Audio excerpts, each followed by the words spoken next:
Assalamualaikum warahmatullahi wabarakatuh. Saudara-saudariku sebangsa dan setanah air dimanapun Anda berada, saya doakan kiranya Anda semua dalam keadaan sehat walafiat, dimurahkan, dimudahkan dalam segala urusan, rezeki, diberi kelapangan dalam menunaikan ibadah, kemudian diberi keberkahan dalam setiap helaan napas, dan dikabulkan hendaknya oleh Tuhan Yang Maha Kuasa apapun yang menjadi cita-cita dan keinginan saudara.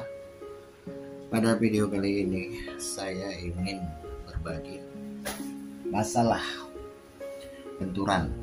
Tapi kali ini karena kita tidak menggunakan sampel, sebenarnya yang mau kita bikin videonya adalah video anak kecil atau balita lah yang sering ngalamin benturan atau masih kecilnya dia kerap terbentur, baik pada saat dia baru belajar duduk dan kemudian pada saat dia berjalan karena keseimbangannya orang dalam tahapan belajar duduk itu atau belajar berjalan itu ya dia punya otot-otot penyangga badannya itu belum kuat.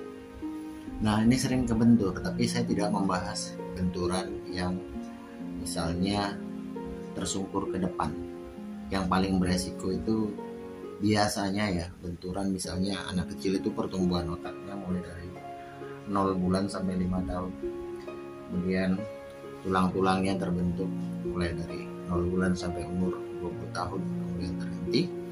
Dan pastinya kalau dia masih kecil atau katakanlah 5 tahun ke bawah, itu bukan cuman tulang kepalanya aja yang masih rentan, masih lemah, belum kuat, tapi juga dia punya sistem sarafnya, jaringan otaknya yang sedang dalam bertumbuh dan berkembang hingga dia nanti mencapai usia 5 tahun. Itu sebaiknya oleh para orang tua dijaga ya. Yang saya maksudkan, yang paling beresiko itu benturan kalau anak kecil, anak balita 10 tahun ke bawah atau 5 tahun ke bawah. Itu kalau terbentur dalam posisi ngejeledak duduk, misalnya dia baru belajar duduk, itu dia kerap karena dia masih lemah. Nah jadi telentang, jatuhnya itu telentang atau ngejeledak disebutnya. Jadi yang sering terbentur itu wilayah ini yang harus dijaga, bukan masalah benturan yang ada di depan, tapi di belakang kepala. Nih, ini kalau itu sering terbentur wilayah itu, apalagi benturannya sampai mengenai batang otak ya, yang ada di otak kecil. Nanti akan saya gambar biar jelas. Terus apalagi benturannya ataupun jatuhnya dalam posisi telentang, itu kalau terlalu sering, itu nanti mempengaruhi pola berpikirnya di saat dia usia sekolah, PAUD, TK dan sebagainya. Karena benturan-benturan ini yang di belakang kepala ini, mulai dari ini wilayah otak kecil ini, otak kecil ataupun yang di batang otak ini, apabila daerah itu kerap terbentur, dia tidak hanya membuat daya pikirnya untuk bersaing pada saat sekolah untuk belajar itu tidak seperti anak-anak yang normal. Biasanya dia akan melambat, daya pikirnya melambat, bengong, sulit menangkap mata pelajaran, penjelasan guru itu susah untuk diingat atau gampang lupa.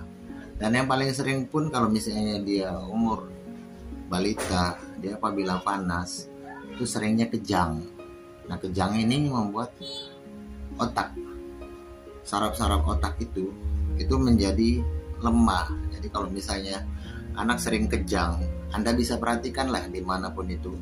Kalau anak ini sering kejang, panas, tip, kejang, itu kalau misalnya sekolah, bukan cuman susah dia masalah menangkap mata pelajaran, tapi juga sulit bersosialisasi atau dia berbincang atau ngobrol dengan teman-teman seusianya, dan dia juga akan susah untuk menerjemahkan apa yang ada dalam pikirannya dalam bentuk kata-kata. Dan apalagi kalau bukan wilayah ini saja yang sering terbentur. Ini sering terbentur. Waduh, kalau yang ini yang kena, ini kan batang otak. Ini saraf batang otak. Kalau saya bilang ini BTS-nya tubuh. Jadi kalau ini nggak berfungsi, yang bagian sini udah banyak yang error gitu. Wilayah ini banyak yang bermasalah. Kalau batang otaknya yang kena, nah itu, dan benturan sering terjadi di wilayah ini. Wilayah inilah, mulai dari otak kecil sampai ke batang otak situ.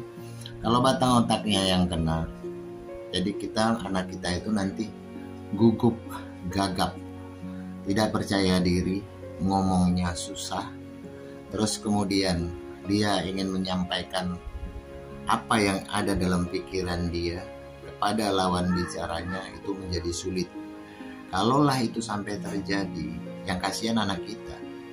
Padahal kalau yang gugup gagap itu bukan bawaan, kebanyakan itu 85% karena masih kecilnya, entah itu di bawah 10 tahun atau di bawah usia 5 tahun, dia sering jatuh terjengkang, jatuh ngejeledak, jatuh dengan kepala wilayah ini yang terbentur lebih dahulu. Karena ini sangat rentan ya. Di sini nih ibaratnya kalau mesin tuh di situ perabotannya, prosesor, ingatan, memori, segala macam, mood pun ada di situ. Jadi kalau misalnya anak-anak 10 tahun ke bawah atau 5 tahun ke bawah atau usia balita sering mengalami benturan di wilayah ini, nah itu sebaiknya Anda segera lakukan perbaikan. Walaupun anak itu misalnya pas jatuh ini, misalnya 2 tahun ke bawah atau 2 tahun setengah ke bawah, jatuh nangis cuma sebentar, itu jangan dianggap remeh, karena nanti yang kasihan dia. Jadi kalau dia dewasa, kalau ini nggak di recovery, kalau dia kena di batang otak, gagapnya itu makin nambah, untuk mengingat pun makin susah, dan secara tidak langsung itu ke masalah non fisik. Misalnya dia tidak percaya diri, dia minder. Kalau sih misalnya masih kecil ini jatuh ya, terus gagap, itu bukan cuma masalah area pita suara, kelenjar liur yang ada di samping itu yang kurang fungsinya, tapi kebanyakan yang gagap, terus kemudian ngomongnya susah, nutur katanya, apalagi kalau dia dalam keadaan emosi tidak stabil, dalam keadaan marah, udah nggak bisa ngomong apa-apa dia. Jadi yang kasihan dia. Sebagai orang tua ya harusnya kita, anak jatuh dalam posisi telentang, ngejeledak, terjengkang, misalnya di sini yang terbentur, walaupun tidak ada benjolannya, tidak ada memar, tidak ada lebam, dan kalau dipencet begitu atau ditekan begitu cuma ngeluh, aduh dikit aja, buru-buru di recovery, buru-buru diperbaiki, buru-buru diterapi. Adapun masalah terapinya nanti akan saya contohkan, kasih tutorialnya pada video setelah ini, video berikutnya. Faktor yang paling penting dalam masalah benturan di kepala pada anak-anak, selain bisa menyebabkan kejang, terus kemudian gampang stiff, terus daya ingat bermasalah, terganggu, bukan gangguan jiwa ya, maksudnya dia berpikirnya pun sulit, mau mencerna sesuatu makalah, misalnya satu pelajaran itu susah untuk dia ingat, kalaupun dia ingat nanti berapa waktu lupa lagi. Nah itu harus dilakukan recovery yang seperti saya sebutkan di atas tadi, dan cara-cara recovery itu yang benar itu nanti akan saya berikan contohnya.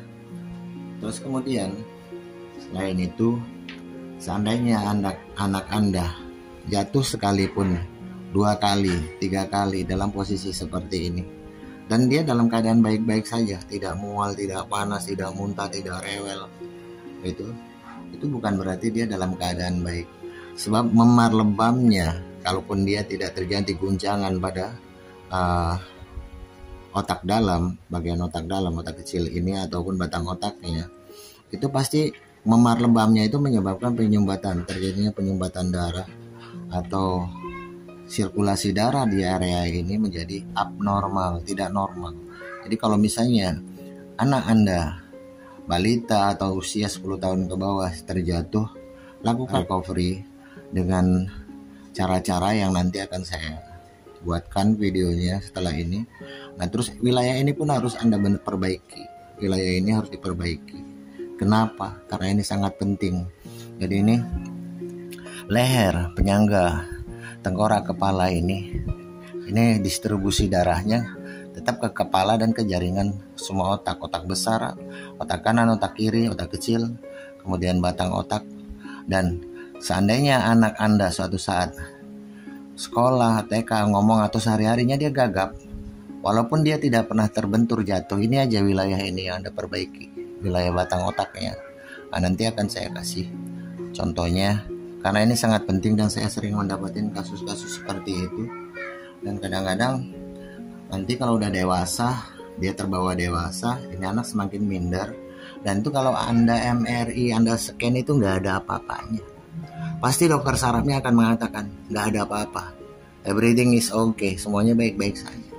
Tapi kenapa ngomong jadi gagap, ini jadi gagap, itu nggak ada jejak. Pakai medical check up itu dengan cara CT scan, MRI. Kalau benturan udah bertahun-tahun, berbelas tahun, berpuluh-puluh tahun, itu nggak akan ada jejaknya.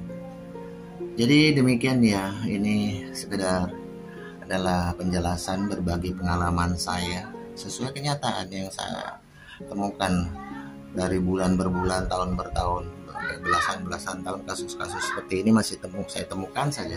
Bagi Anda sekalian, mohon maaf bila ada kata-kata saya yang tidak berkenan di hati Anda. Saya hanya manusia biasa dan berusaha pengen berbagi kepada Anda sekalian.